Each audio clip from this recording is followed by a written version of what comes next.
नमस्कार,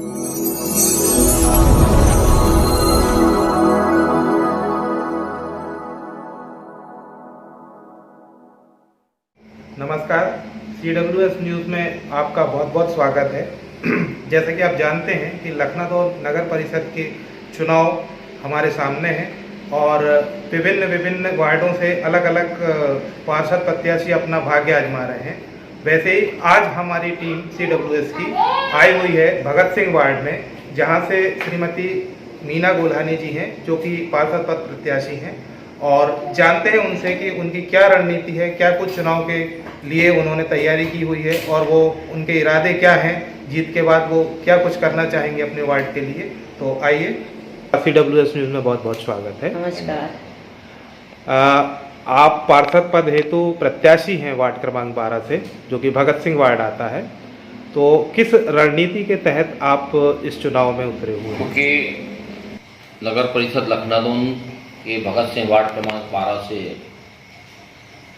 महिला पिछड़ा वर्ग प्रत्याशी के रूप में वह आरक्षित है, और इसके पहले मेरी माताजी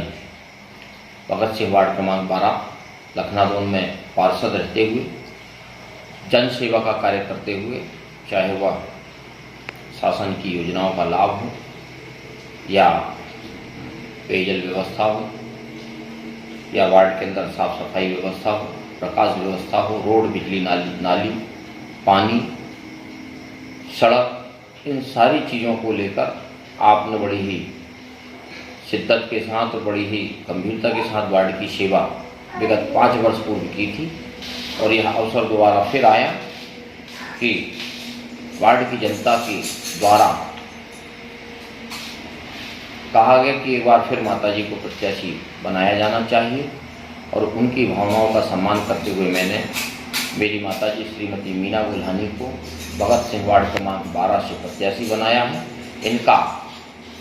चुनाव चिन्ह बरगद है, 5 नंबर की बटन है, और एक आपका सामाजिक सरोकार से जुड़े हुए सारे कार्यों में आपकी सक्रियता प्रमुखता से रहती है। लोगों के सुख दुख में पहुँचना आपके स्वभाव में है। इन सारी चीज़ों को दृष्टिगत रखते हुए इन्हें पार्षद प्रत्याशी के रूप में मैंने उतारा हूँ, और वार्ड की जनता का अपार स्नेह आपको प्राप्त है, और निश्चित रूप से सेवा का भाव आपके हृदय के अंदर में है, और वार्ड के उन जन सामान्य पिछड़े हुए व्यक्तियों का कैसे वह समाज की मुख्य धारा से जुड़ें, उनका जीवन स्तर कैसे सुधरे, इन सभी विषयों को लेकर आपके मन के अंदर में विचार रहता है, और इन्हीं विचारों को लेकर आप पार्षद प्रत्याशी के रूप में मैदान में हैं। विगत वर्षों में ये देखा गया है कि वार्ड क्रमांक 12 में जल की बहुत ज़्यादा समस्या देखने को मिली है। तो आपके पास क्या ऐसा प्लान है जिससे कि आप जल की समस्याओं से वार्ड वासियों को निजात दिलाएंगे? प्रमुखता से गर्मी के समय यह समस्या होती है, और हमारे पास 2 डैम हैं। एक तरफ रानीताल डैम है जो किसी समय में पूरे शहर के अंदर जल आपूर्ति किया करता था, वह वर्तमान में पूर्णतः फिल्टर प्लांट जो है वह बंद है। वहीं दूसरी ओर चीलाचौंद डैम से हम पानी हमारा नगर प्राप्त करता है, और गर्मी में जिस प्रकार से वाटर लेवल चीलाचौंद डैम का कम होता है, उसको दृष्टिगत रखते हुए नगर परिषद प्रशासन जो है 2-3 दिनों में पानी की सप्लाई करता है।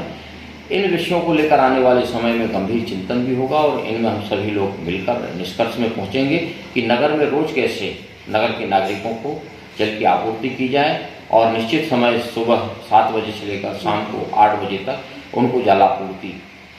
समय समय पर हो। और जिस प्रकार से हमारे रानीताल डैम है, इस डैम में जो हमारे नगर के किसान भी उससे जुड़े हुए हैं कि नहर वहाँ से बनी हुई पिछले विगत वर्षों से बंद है। बारिश के समय ठंड के समय जो है हमारी फसल आती है, उसमें भी उन किसानों को बहुत नुकसान सिंचाई के लिए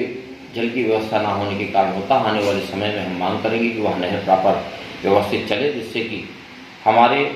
वार्ड क्रमांक 12, वार्ड क्रमांक 14, वार्ड क्रमांक 2, वार्ड क्रमांक 13, इन सभी से जुड़े हुए वार्ड, इनका वाटर लेवल भी उससे बढ़ेगा। हमारा सोचना है जिस प्रकार से कि नहर जब निकलेगी तो निश्चित रूप से इन 4-5 वार्डों में जो कि पेयजल की समस्या से ग्रसित हो जाते हैं और ये उस तरफ के जो टोरिया के वार्ड हैं उनमें प्रॉपर पेयजल की व्यवस्था हो जाती है, मगर इन वार्डों में और भी ये गंभीर समस्या उत्पन्न होती है। तो वार्डों में जो हमारे ऐसे समाज सेवी भी हैं जिनके बोरों में बराबर प्रॉपर पानी इस नहरों के चलने से वाटर लेवल इन क्षेत्रों में अवश्य बढ़ेगा और उस क्षेत्र की जनता को इसका लाभ होगा। इन विचार और सोच के साथ निश्चित रूप से नहर आने वाले समय में शुरू होना चाहिए, इसके लिए हम लोग प्रयास करेंगे और रानीताल डैम का भी पानी अन्य समयों पर और वह उस नगर की जनता को प्राप्त हो सके, वहाँ का फिल्टर प्लांट प्रॉपर चालू हो सके, तो उसका भी उपयोग हम लोग कर सकें, ऐसा हमारा सोचना है। और आने वाले समय में इस विषय को भी हम अपने स्तर पर रखकर और जनता के हित में कार्य करने के लिए प्रयास करेंगे। अभी यदि हम स्वास्थ्य की बात करें तो विगत वर्षों में हम सभी ने देखा है कि कोरोना ने बहुत ही विकराल रूप धारण किया हुआ था और बहुत तरह की क्षतियां हैं, लोगों को आर्थिक तौर पर, पारिवारिक जन तौर पर भी क्षतियां हुई हैं। तो आगामी समय में कोरोना तो खैर ठीक है, और भी हमारे यहाँ पर जो बीमारियां हैं जैसे कि मलेरिया है या ये सब सारी चीज़ें हैं जो कि वार्ड में गंदगी के कारण फैलती हैं, तो स्वास्थ्य को लेकर आपका क्या कुछ नया प्लान है? अब स्वास्थ्य के विषय में तो क्या कहें, 100 बेड हॉस्पिटल के माननीय मुख्यमंत्री जी शिवराज सिंह जी चौहान, उस समय नरोत्तम मिश्रा जी प्रदेश के स्वास्थ्य मंत्री हुआ करते थे। इस नगर में सिविल हॉस्पिटल लखनऊ में हुआ करता था और हमारी एक टीम भोपाल के स्वास्थ्य मंत्री से भी मिली, 3 दिवस वहाँ रुके और यहाँ पे 100 बेड हॉस्पिटल जो आपको हमारे बीच में है, हमारे सभी के सामूहिक प्रयासों से हॉस्पिटल बना। मगर उसके बाद यहाँ पर जिस प्रकार से डॉक्टर्स की कमी है या फिर मैनेजमेंट की जो लापरवाही है वो देखने को भी मिली है। डॉक्टर्स लोग जिस प्रकार से कार्य कर रहे हैं उसमें कहीं ना कहीं कमी है। आने वाले समय में अस्पताल का प्रबंधन बढ़िया हो, हॉस्पिटल में स्वच्छता बने और क्षेत्र के भी हमारे जो मरीज हैं, जो पेशेंट हैं, उनको लाभ मिल सके, नगर के जो पेशेंट हैं उनको लाभ मिल सके। बढ़िया हॉस्पिटल 100 बेड हॉस्पिटल यहाँ बनकर तैयार हुआ है और जहाँ मलेरिया की बात है तो निश्चित रूप से दवाओं का छिड़काव वार्ड में होगा और जिस प्रकार से मच्छर पनपते हैं और उनका रखरखाव बराबर हम लोग वार्डों में नहीं कर पाते हैं, तो उनके लिए दवाओं का छिड़काव जो है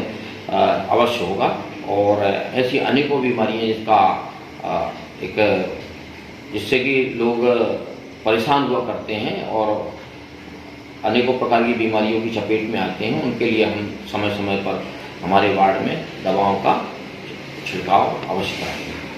आशीष जी, आप वार्ड क्रमांक 12 के निवासी हैं, तो स्वाभाविक बात है कि वार्ड क्रमांक 12 में अभी आपकी रणनीति है, मगर आपका जो बैकग्राउंड रहा है वो नगर अध्यक्ष के प्रत्याशी के तौर पर भी रहा है। और यदि हम स्वास्थ्य की बात करते हैं, क्योंकि आपका विज़न तो ये है कि पूरे नगर के लिए है, स्वास्थ्य की बात हम ये करते तो 100 बेड का हॉस्पिटल तो है, मगर कहीं ना कहीं पर यहाँ पर डायग्नोसिस की व्यवस्था कि जैसे आज हम देखें कि सोनोग्राफी मशीन लखनऊ के हॉस्पिटल में, शासकीय हॉस्पिटल में नहीं है। कुछ 1-2 जगह है जहाँ पर शिकायत भी मिलती है कि वो उतनी अच्छे कार्य नहीं कर पाती हैं। तो आपका डायग्नोसिस के लिए कि हमारे यहाँ के व्यक्ति को बाहर जाना ना पड़े, इस ओर क्या कुछ विचार हैं, क्या प्रयास रहेंगे? निश्चित रूप से ये इतना बड़ा हॉस्पिटल पहले भी हमने कहा था कि ऐसे स्वतंत्र जगह में हॉस्पिटल जिसमें बनाया जाए, मशीन से लेकर हो, डायलिसिस मशीन से लेकर हो और भी अन्य मशीनरियाँ हों, अन्य डॉक्टर्स वहाँ पर पहुँचें और सारा जो एक संसाधन है और सारी जो मशीनरियाँ और सारे जो अनेकों फैकल्टियों के जो डॉक्टर्स हैं वो हॉस्पिटल में हों। इसी उद्देश्य को लेकर बाहर इस हॉस्पिटल के लिए हमने बहुत प्रयास किया कि हॉस्पिटल यहाँ पर बने और हमारी मांग जनभावनाओं के अनुरूप जो है माननीय मुख्यमंत्री जी और जिले के प्रशासन ने मानी और आने वाले समय में ऐसी अनेकों मांग जिसमें कि हमारे क्षेत्र के जो किडनी के पेशेंट हैं वो जबलपुर जाया करते हैं, शिमरी जाया करते हैं डायलिसिस के लिए और भी अन्य CT स्कैन की मशीनरीज हैं और भी जो बॉडी के अंदर जो भी डिफॉर्मिटीज़ हैं उनको लेकर जो टेक्निकल जो मशीनरीज हैं जो आनी चाहिए, उनके डॉक्टर्स आना चाहिए, वो यहाँ पर हों। इसके लिए हम निश्चित रूप से प्रयास करेंगे और डॉक्टरों की श्रृंखला भी यहाँ पर बढ़े, क्योंकि हमारा बहुत बड़ा क्षेत्र इस लखनऊ के सिविल 100 बेड हॉस्पिटल से लगा हुआ है और डॉक्टरों की संख्या यहाँ पे बढ़े, इसके लिए हम आने वाले समय में प्रयास करेंगे। यदि हम रोजगार के मुद्दे पर आते हैं, हाँ। तो लखनऊ में रोजगार की बहुत ज़्यादा समस्या देखने को अमूमन मिलती है। साथ में ही ये भी देखा गया है कि लोगों ने शटर निर्माण कार्य मतलब वो एक इन्वेस्टमेंट के तौर पर सोचते हैं, मगर आप ये सोचिए कि शटर तो हैं, मगर शटर में व्यापार करना और व्यापार के साथ साथ में जो पूंजी है वो लोगों के पास नहीं है। और इस तरह में आप क्या देखते हैं कि लोगों को रोजगार के लिए आप कुछ नए ऐसी योजनाएं हैं आपके पास कि यहाँ का जनमानस जो है जो बेरोजगारी की तरफ जा रहा है अब या बेरोजगार है, उसके लिए आपके पास क्या प्लान है? इस विषय को लेकर मेरे अंदर में भाव भी है और मेरा चिंतन भी इस विषय को लेकर हुआ है। निश्चित रूप से जिनके पास पैसे हैं वो लोग शटर ले लेते हैं, और जो हमारा मूल नगर का एक गरीब तबका है, बहुत बड़ा तबका है, उनके लिए आज तक किसी प्रकार से विचार नहीं हुआ है। हम जब कभी चुनावी इस समय में या फिर अन्य समयों में भी लोगों के बीच में जाते हैं तो अब बहुत बड़ी बेरोजगारी की समस्या हर परिवार के बीच में, हम लोगों के बीच में हर परिवार से निकल कर आती है। और इसके लिए आने वाले समय में निश्चित रूप से जिस प्रकार से कि पूरे शहर की जो आसपास कॉम्प्लेक्स बनाए गए हैं और पैसे वाले लोगों ने उन कॉम्प्लेक्सों को खरीदा है, तो हमारे मध्यम वर्गीय और हमारे जो निचले तबके के लोग हैं जो एक रोजगार को लेकर और आसपास हमारे क्षेत्र से भी लखनऊ में आकर वह बसे हैं, या स्थानीय लोग भी बहुत से ऐसे परिवार हैं 70% जो आज भी बेरोजगार हैं। उनके परिवारों की प्रमुख समस्या यही है कि भैया हमारे बेटे को किसी आप उसमें सहयोग कराएं, हमारा बच्चा उसमें लग जाए जिसमें कि उसका एक व्यवसाय या उसका किसी प्रकार से रोजगार उसका चल सके। इस विषय को लेकर हम आने वाले समय में अन्य क्षेत्रों में जो इन्वेस्टमेंट है उसे करके और एक ऐसा कुछ हम उसमें फार्मूला निकालेंगे कि शहर के उन लोगों को कम लागत में और कम खर्चे में रोजगार उपलब्ध हो सके। तो इस विषय को लेकर भी हमारे मनों के अंदर में चिंतन है। जिस प्रकार से मैंने वाटर लेवल बढ़ने की बात कही वार्ड क्रमांक 12 और हमारे इस क्षेत्र में, तो रानीताल की जो नहर शुरू होगी उसके माध्यम से, इसी प्रकार से रोजगार के क्षेत्र में भी हम ऐसे अनेकों चीज़ें जो चिंतन करके निकल के आती हैं और हमारे और अलग अलग जो अपना विचार रखने वाले लोग हैं उनसे हम चिंतन करते हुए और निष्कर्ष पर पहुंचते हुए ऐसे लोगों के लिए भी निश्चित रूप से हम आगे बढ़ते हुए और उनका रोजगार कैसे वो उनका आगे बढ़े इस विषय में हम कार्य करेंगे, इस ओर हम कार्य करेंगे। कुछ लोगों का ये कहना है कि शासकीय योजनाओं का उन्हें पूर्णतः लाभ नहीं मिला है, वो कुछ ना कुछ से अपात्र घोषित कर दिए हैं जबकि उन्हें पात्रता होनी थी। तो इस बारे में आप यदि जीत कर आते हैं तो शासकीय योजनाओं को किस तरह से आप क्रियान्वयन करेंगे? पहले भी हम माताजी वार्ड में पार्षद रही हैं और लोगों को चाहे वह गरीबी रेखा का कार्ड हो, चाहे वह संबल योजना हो, चाहे वह कर्मकार कार्ड हो, ऐसे अनेकों योजनाओं के माध्यम से लोगों को लाभ पहुंचाकर उन्हें लाभान्वित करने का कार्य हमने किया है। और 5 वर्ष का अंतराल निकल गया। हम जैसे तो परिवारों में लोगों के सुख दुख में और ऐसी अन्य कार्यक्रमों में पहुंचना होता था, मगर इस चुनाव के दरमियान जब हम लोगों के बीच में जा रहे हैं, वार्ड की हमारी देवतुल्य जनता, हमारे परिवार तुल्य जनता के बीच में जा रहे हैं, तो वो हमें याद दिला रहे कि भैया आपने अमुक कार्य हमारा किया था और हम आपको नहीं भूल सकते हैं, आपके लिए हमारा पूरा सहयोग है। तो तब हमें जाकर लगता है कि नहीं, हमने जो शासन की योजनाएं उनका लाभ उनके पास तक पहुंचाने का काम किया है। और आने वाले समय में चाहे वो कर्मकार कार्ड के माध्यम से हो, चाहे वो गरीबी रेखा कार्ड के माध्यम से हो, चाहे उन ज़रूरतमंदों के लिए राशन पर्ची के माध्यम से, छोटे छोटे कामों के माध्यम से उनके जीवन का स्तर कैसे सुधर सके, उनको शासन की जो पात्र हितग्राही हैं, जो गरीबी रेखा के नीचे अपना जीवन यापन कर रहे हैं, उनके लिए हम सहयोग करने का लगातार कार्य करते रहते हैं। और निश्चित रूप से जो ज़रूरतमंद है, जो गरीब है, उसके अंदर ईश्वर का वास है, इन भावों को देखते हुए हम उनके लिए सहयोग का काम करते हैं। निस्वार्थ भाव से कार्य करने का हमारा भाव हमेशा रहा है। वार्ड क्रमांक 12 में कुछ जगह पर सड़कें सही नहीं है, जो कि मरम्मत और नई बनने की उनको आवश्यकता है। तो सड़कों को लेकर आपका क्या कुछ प्लान है? हमारे वार्ड क्रमांक 12 की जो बाहरी जो हमारी बस्ती है, चाहे वह रामकृपा कॉलोनी हो और चाहे वह हमारा और भी बाहरी क्षेत्र हो, तो इन क्षेत्रों में अभी 25-25 वर्षों से लोग 20-20 वर्षों से रह रहे हैं और रोड का निर्माण वहाँ पर नहीं हुआ है, वहाँ पर नालियों का निर्माण नहीं हुआ। वो लोग टैक्स पेयर लोग हैं, नगर परिषद में वो अपना टैक्स दे रहे हैं लगातार लंबे समय से, उसके बाद भी उनको सुविधाएं नहीं मिल पा रही हैं। तो आने वाले समय में वार्ड के अंदर जो पुरानी रोडें खराब हो चुकी हैं और जो हमारे वार्डों में जो पुरानी जो नालियाँ हैं उन नालियों का निर्माण कराते हुए, उन्हें व्यवस्थित कराते हुए और रोडों का भी निर्माण किया जाएगा और जो नालियों का पानी की जो व्यवस्था उसको व्यवस्थित किया जाएगा। ये आने वाले समय में प्रमुखता से हम इन कार्यों को करेंगे। रोजगार के क्षेत्र में मैं आपको बतला दूं कि हमारे इस लखनऊ नगर में और अन्य क्षेत्रों में जो हमारा आदिवासी क्षेत्र है, यहाँ पर इंडस्ट्रियाँ बने शासन का सहयोग से, जिस प्रकार से कि स्टेट गवर्नमेंट और सेंट्रल गवर्नमेंट के माध्यम से बड़े प्लांटों के लिए राशियाँ आवंटित की जा रही हैं, उनके ऊपर सब्सिडी भी दी जा रही है। तो हमारा ये आग्रह रहेगा, आह्वान रहेगा लखनऊ नगर और क्षेत्र के लोगों के लिए कि नगर पंचायत से अगर किसी भी प्रकार के हमारे सहयोग की आवश्यकता होती है तो हम उनके लिए खड़े हैं। बाहर के लोग भी यहाँ पर आकर इन्वेस्ट करें और नए रोजगार का सृजन यहाँ पर हो। जब रोजगार इंडस्ट्रियाँ यहाँ पर बढ़ेंगी तो निश्चित रूप से हमारे क्षेत्र के लोगों को भी रोजगार मिलेगा।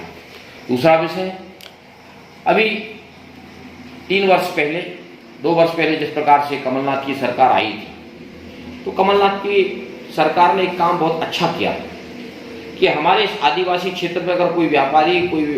इंडस्ट्रियलिस्ट अगर जमीन को खरीदता है तो 10 साल तक उसे डायवर्सन नहीं मिलता था। मगर हमारे इस आदिवासी क्षेत्र में और सारे मध्य प्रदेश के आदिवासी क्षेत्रों में, मेरा भी यहाँ मक्के का प्लांट यहाँ पर लगा हुआ है, मैंने अपनी ज़मीन को लगभग 8-9 वर्ष पहले, उस समय 2-3 वर्ष पहले खरीदा था, मगर मैं इसके डायवर्सन के लिए परेशान था। मुझे प्रॉपर डायवर्सन इसका नहीं मिल पा रहा था। मगर इस प्रकार से उस समय पे माननीय कमलनाथ जी की सरकार आई थी तो उन्होंने एक